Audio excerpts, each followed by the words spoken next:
This spirit, unfortunately, is inseparable from our nature, having its root in the strongest passions of the human mind.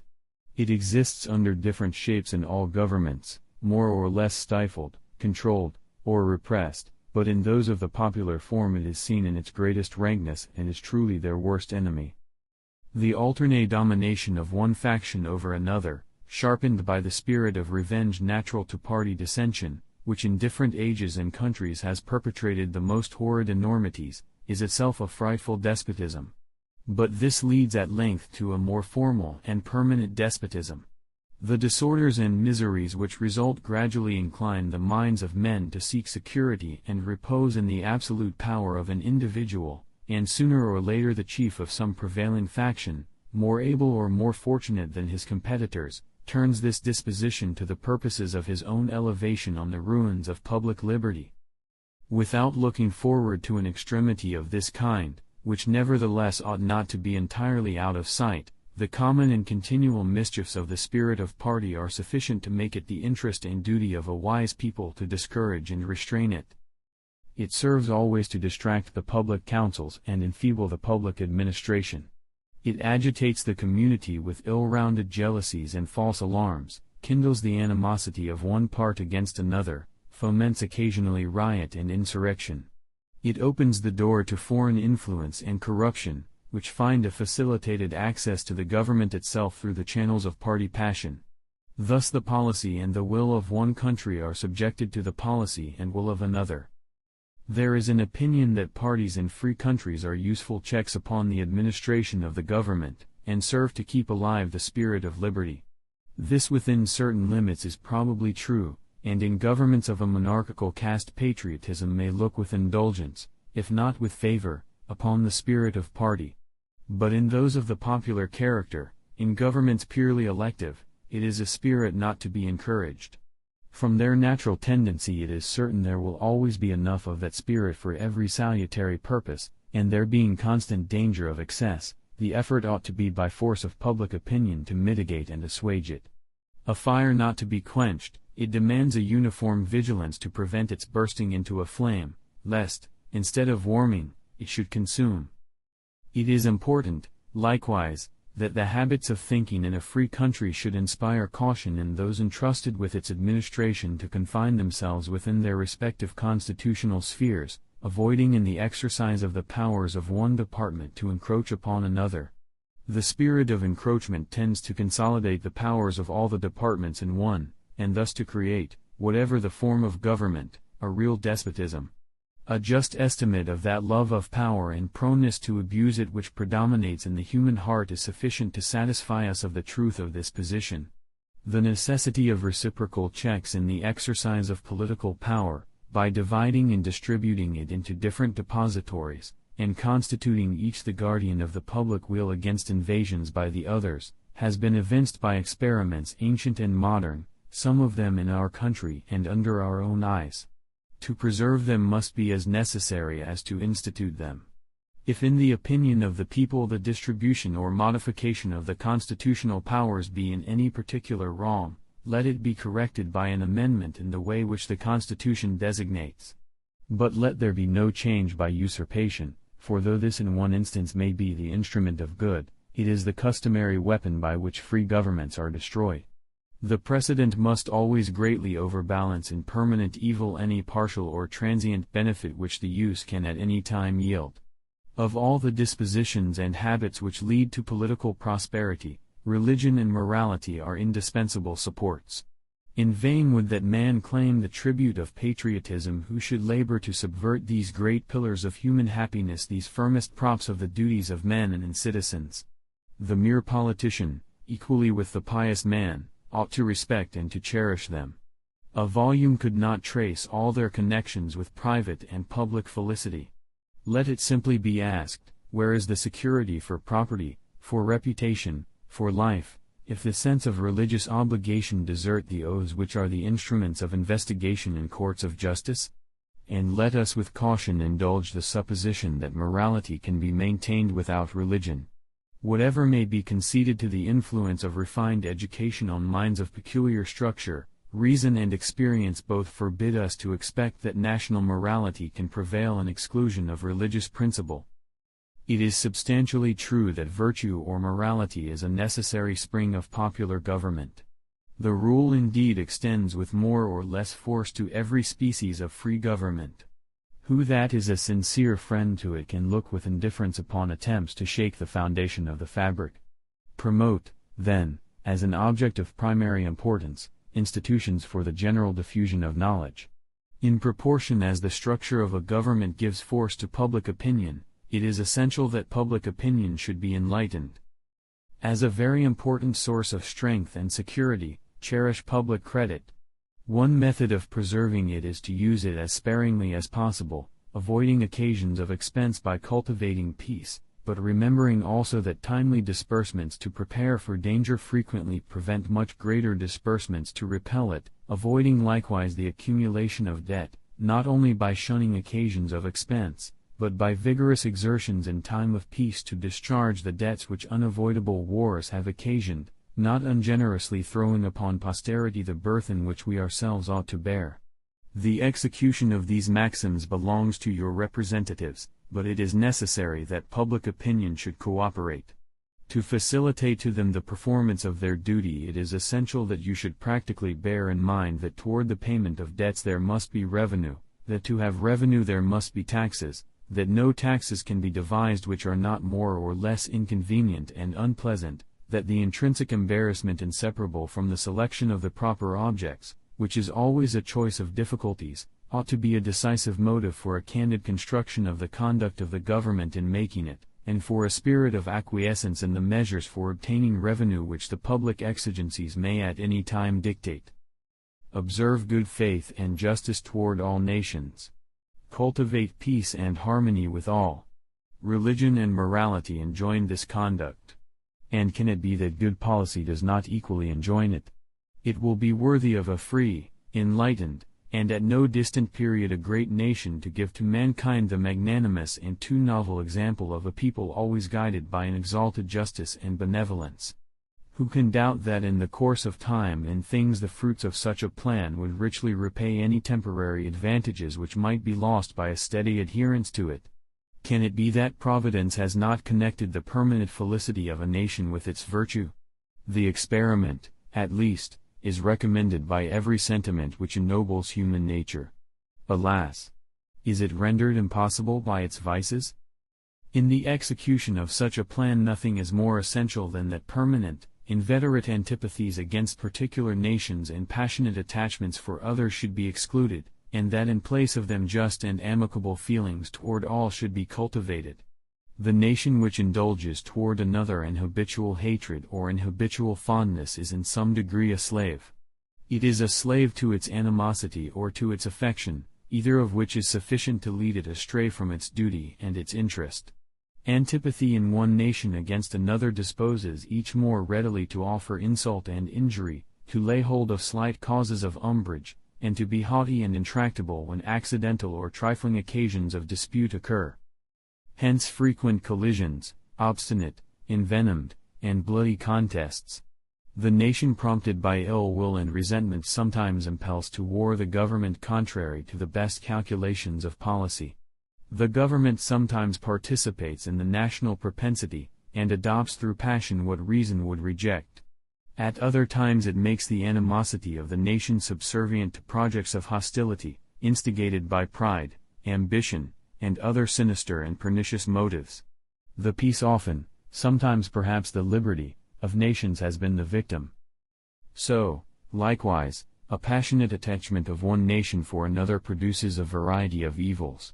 Sympathy for the favorite nation, facilitating the illusion of an imaginary common interest in cases where no real common interest exists, and infusing into one the enmities of the other, betrays the former into a participation in the quarrels and wars of the latter without adequate inducement or justification.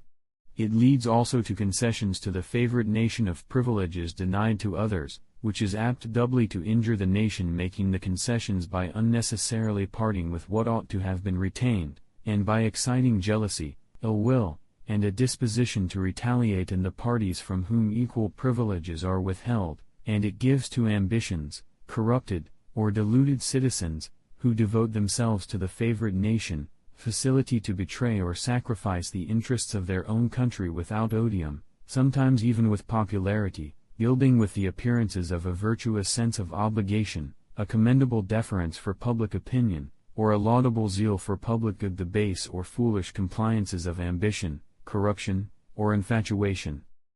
As avenues to foreign influence in innumerable ways, such attachments are particularly alarming to the truly enlightened and independent patriot.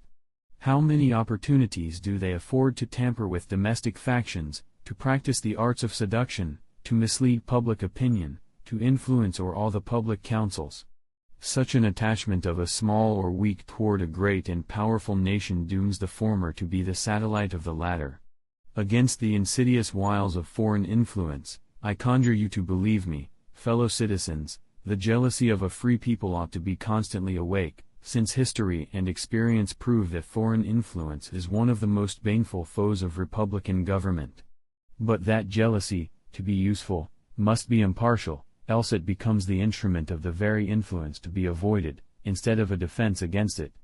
Excessive partiality for one foreign nation and excessive dislike of another cause those whom they actuate to see danger only on one side, and serve to veil and even second the arts of influence on the other. Real patriots who may resist the intrigues of the favorite are liable to become suspected and odious, while its tools and dupes usurp the applause and confidence of the people to surrender their interests.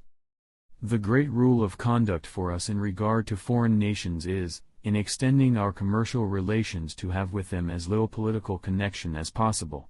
So far as we have already formed engagements, let them be fulfilled with perfect good faith. Here let us stop. Europe has a set of primary interests which to us have none or a very remote relation. Hence she must be engaged in frequent controversies, the causes of which are essentially foreign to our concerns. Hence, therefore, it must be unwise in us to implicate ourselves by artificial ties in the ordinary vicissitudes of her politics or the ordinary combinations and collisions of her friendships or enmities. Our detached and distant situation invites and enables us to pursue a different course. If we remain one people, under an efficient government, the period is not far off when we may defy material injury from external annoyance, when we may take such an attitude as will cause the neutrality we may at any time resolve upon to be scrupulously respected, when belligerent nations, under the impossibility of making acquisitions upon us, will not lightly hazard the giving us provocation, when we may choose peace or war, as our interest, guided by justice, shall counsel. Why forego the advantages of so peculiar a situation? Why quit our own to stand upon foreign ground? Why, by interweaving our destiny with that of any part of Europe, entangle our peace and prosperity in the toils of European ambition, rivalship, interest, humor, or caprice? It is our true policy to steer clear of permanent alliances with any portion of the foreign world, so far, I mean, as we are now at liberty to do it, for let me not be understood as capable of patronizing infidelity to existing engagements. I hold the maxim no less applicable to public than to private affairs, that honesty is always the best policy. I repeat, therefore, let those engagements be unwise to extend them. Taking care always to keep ourselves by suitable establishments on a respectable defensive posture, we may safely trust to temporary alliances for extraordinary emergencies. Harmony, liberal intercourse with all nations are recommended by policy, humanity, and interest. But even our commercial policy should hold an equal and impartial hand, neither seeking nor granting exclusive favors or preferences, consulting the natural course of things, diffusing and diversifying by gentle means the streams of commerce, but forcing nothing, establishing with power so disposed, in order to give trade a stable course, to define the rights of our merchants, and to enable the government to support them, conventional rules of intercourse, the best that present circumstances and mutual opinion will permit, but temporary and liable to be from time to time abandoned or varied as experience and circumstances shall dictate, constantly keeping in view that it is folly in one nation to look for disinterested favors from another, that it must pay with a portion of its independence for whatever it may accept under that character, that by such acceptance it may place itself in the condition of having given equivalents for nominal favors, and yet of being reproached with ingratitude for not giving more. There can be no greater error than to expect or calculate upon real favors from nation to nation. It is an illusion which experience must cure, which a just pride ought to discard. In offering to you, my countrymen, these counsels of an old and affectionate friend, I dare not hope they will make the strong and lasting impression I could wish that they will control the usual current of the passions or prevent our nation from running the course which has hitherto marked the destiny of nations. But if I may even flatter myself that they may be productive of some partial benefit, some occasional good, that they may now and then recur to moderate the fury of party spirit, to warn against the mischiefs of foreign intrigue, to guard against the impostures of pretended patriotism, this hope will be a full recompense for the solicitude for your welfare by which they have been dictated. How far in the discharge of my official duties I have been guided by the principles which have been delineated, the public records and other evidences of my conduct must witness to you and to the world. To myself, the assurance of my own conscience is that I have at least believed myself to be guided by them. In relation to the still subsisting war in Europe, my proclamation of the 22d of April, 1793, is the index to my plan. Sanctioned by your approving voice and by that of your representatives in both houses of Congress, the spirit of that measure has continually governed me, uninfluenced by any attempts to deter or divert me from it. After deliberate examination, with the aid of the best lights I could obtain, I was well satisfied that our country, under all the circumstances of the case, had a right to take, and was bound in duty and interest to take, a neutral position. Having taken it, I determined as far as should depend upon me to maintain it with moderation, perseverance, and firmness. The considerations which respect the right to hold this conduct it is not necessary on this occasion to detail. I will only observe that, according to my understanding of the matter, that right, so far from being denied by any of the belligerent powers, has been virtually admitted by all. The duty of holding a neutral conduct may be inferred, without anything more, from the obligation which justice and humanity impose on every nation, in cases in which it is free to act, to maintain inviolate the relations of peace and amity toward other nations. The inducements of interest for observing that conduct will best be referred to your own reflections and experience. With me a predominant motive has been to endeavor to gain time to our country to settle and mature its yet recent institutions, and to progress without interruption to that degree of strength and consistency which is necessary to give it, humanly speaking, the command of its own fortunes. Though in reviewing the incidents of my administration I am unconscious of intentional error, I am nevertheless too sensible of my defects not to think it probable that I may have committed many errors. Whatever they may be, I fervently beseech the Almighty to avert or mitigate the evils to which they may tend. I shall also carry with me the hope that my country will never cease to view them with indulgence, and that, after 45 years of my life dedicated to its service with an upright zeal, the faults of incompetent abilities will be consigned to oblivion, as myself must soon be to the mansions of rest. Relying on its kindness in this as in other things, and actuated by that fervent love toward it which is so natural to a man who views in it the native soil of himself and his progenitors for several generations, I anticipate with pleasing expectation that retreat in which I promise myself to realize without alloy the sweet enjoyment of partaking in the midst of my fellow citizens the benign influence of good laws under a free government, the ever-favorite object of my heart, and the happy reward, as I trust, of our mutual cares, labors, and dangers.